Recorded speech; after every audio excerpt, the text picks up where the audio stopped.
Hello दोस्तों, नमस्कार, आदाब, सत श्री अकाल सभी को। जीएस न्यू कट में आपका हार्दिक स्वागत और अभिनंदन करता है। हम बात करेंगे एनआईएस डिलेट को लेकर बड़ी अपडेट क्या है। जैसे कि आपको बता दें, मेघालय हाई कोर्ट का आर्डर जारी हुआ है। इस आर्डर में क्या है, बिल्कुल उसका निष्कर्ष देखेंगे और इस आर्डर में एनआईएस डिलेट के लिए परिप्रेक्ष्य में क्या चीज़ें बात कही गई हैं, सारी चीज़ें देखेंगे। इसकी सुनवाई कब से कब होती है, इसकी सुनवाई में क्या चीज़ें सामने निकल के आया। चलिए आप देख सकते हैं। आप एसएलपी नंबर देखेंगे, उसके बाद देखेंगे 20/12/2023 को केस रजिस्टर्ड होता है और किसकी बेंच में, न्यायमूर्ति अचल थंगालू की बेंच में ये होता है। याचिकाकर्ताओं के विद्वान वरिष्ठ वकीलों का क्या कहना है, इसके बारे में देखेंगे। अचल थंगालू की सूची में क्या चीज़ें कही गई हैं।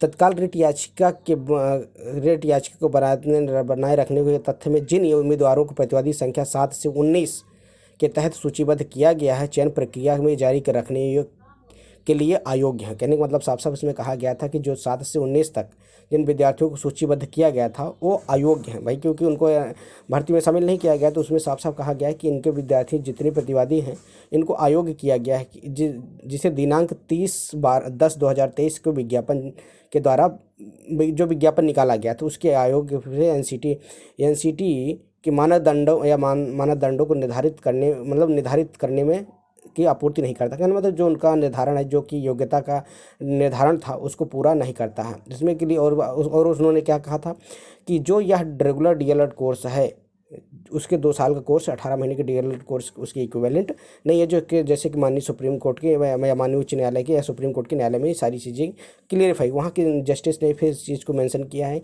कि जो योग्यताधारी हैं, जो रेगुलर डीएलएड है या जो एनआईएस डीएलएड है, उनके बीच में ये सारी चीज़ों को फॉलो नहीं होती है, जैसा सुप्रीम कोर्ट में कहा गया था। तो कहने का मतलब है कि इसमें पहली बात तो यही चीज़ें कही गई थी, वही सुप्रीम कोर्ट की जजमेंट का हवाला दिया गया था कि रेगुलर डीएलएड एनआईएस डीएलएड जो 18 महीने का है, दोनों इक्वल नहीं है, तो इनको भर्ती में शामिल करने का मौका नहीं दिया है, वो अयोग्य है।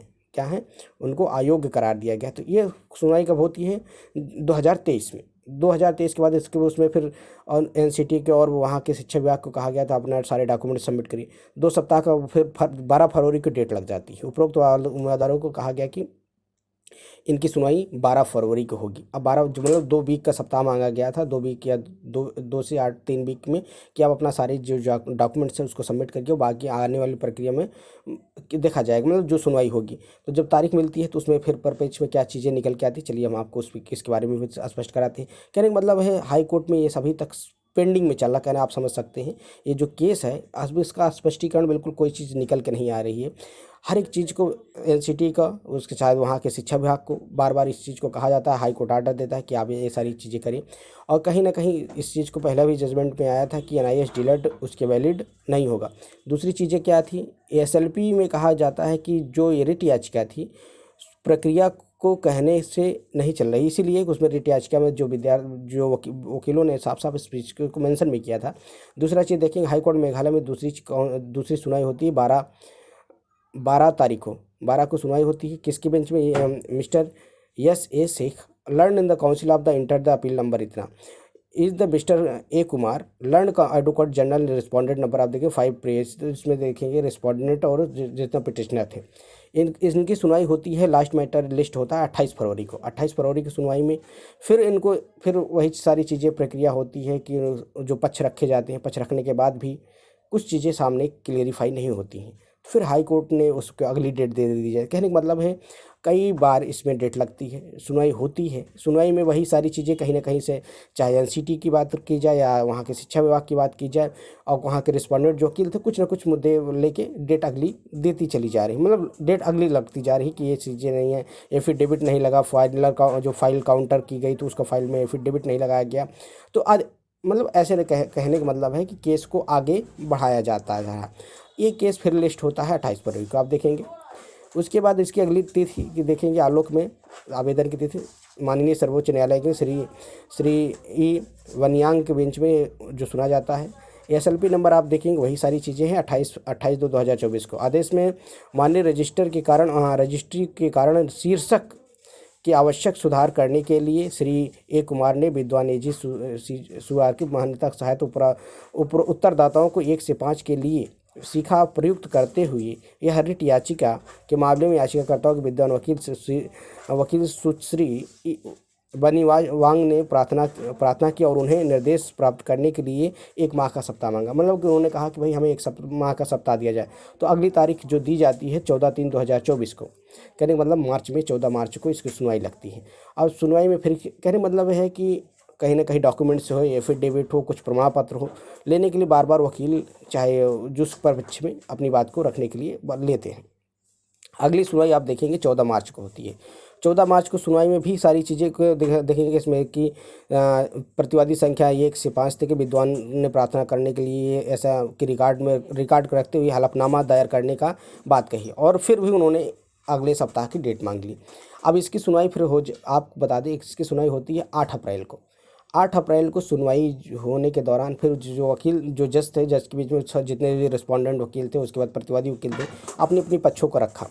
पक्षों को रखने के साथ साथ फिर देखेंगे इसमें कहीं ना कहीं से एनसीटी की बात को और शिक्षा विभाग की बात को कहीं ना कहीं से कुछ हलफनामे फिर भी पूरे नहीं हो पाए। उसमें सारी चीज़ें कहीं ना कहीं घुमा फिरा के वही चीज़ें आ रही थी जो एनसीटी के भाई एनसीटी का जो गजट था, एनसीटी के जो नॉर्म्स थे, या शिक्षा विभाग ने ऐसा क्यों किया। तो ये सारे मुद्दे, क्योंकि आपने देखा होगा एनआईएस डीलेट के जो 18 महीने कोर्स तो उनको अमान्य किया गया है, और अमान्य करने के लिए अगर आप मान्य होते हैं, अगर आपको भर्ती में मौका दिया जाए तो आप उसके लिए प्रूफ करिए। अप्रूव करने के लिए एनसीटी के पास कोई जवाब नहीं था। एनसीटी टाल मटोल करती है, और कहीं ना कहीं वो प्रतिवादी जो वकील थे उन्होंने फिर अगले सप्ताह की डेट मांगी। अब देखेंगे कि इसकी अगली डेट लगती है 30। अगली डेट आपने देखा होगा 8 अप्रैल को जब सुनवाई होती है, तो अगली डेट आप देखेंगे 30/4/2024। कहने का मतलब 30 अप्रैल को सुनवाई की डेट दी जाती है। अब इस 30 अप्रैल की सुनवाई की डेट में देखिए कि क्या चीज़ें निकल के आती हैं, क्योंकि आप देख रहे हैं कि कहीं ना कहीं हर कोर्ट में, चाहे बिहार में देखिए और पश्चिम बंगाल में देखिए, उसके बाद असम में देखिए और उड़ीसा में भी देख सकते हैं, तो जो हाई कोर्ट की एनआईएस डीलेट की सुनवाई है वो डिले पे डिले होती जा रही है। कहीं ना कहीं कारण चाहे एनसीटी हो, वहाँ के शिक्षा विभाग हो, या फिर कुछ ना कुछ पत्र लेके वकील आगे डेट पे डेट देते जा रहे हैं। कहीं तक अभी किसी चीज़ का स्पष्टीकरण नहीं हो पाया। और आपको बता दें कि अगली सुनवाई अब 30 अप्रैल को होनी होगी। अब 30 अप्रैल को ये सुनवाई हो पाती या नहीं हो पाती है।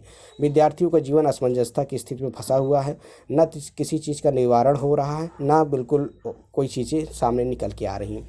इस पक्ष में विद्यार्थी भी है, इसीलिए अभी आपने देखा होगा कि उत्तराखंड के जो विश्वनाथ जी वो बार बार सबसे अपील भी कर रहे हैं कि जितने भी हाई कोर्ट के एनआईएस डीलेट के केस है उनको ट्रांसफ़र करके सुप्रीम कोर्ट में लाया जाए, ताकि एक साथ सुनवाई कराई जाए, और सुनवाई कराने के बाद कहीं ना कहीं कुछ फैसले निकल के सामने आए। वरना ऐसे के डेट पे डेट लगती रही कि विद्यार्थियों को कहीं से भी न्याय मिलता हुआ नज़र अभी तक नहीं आया।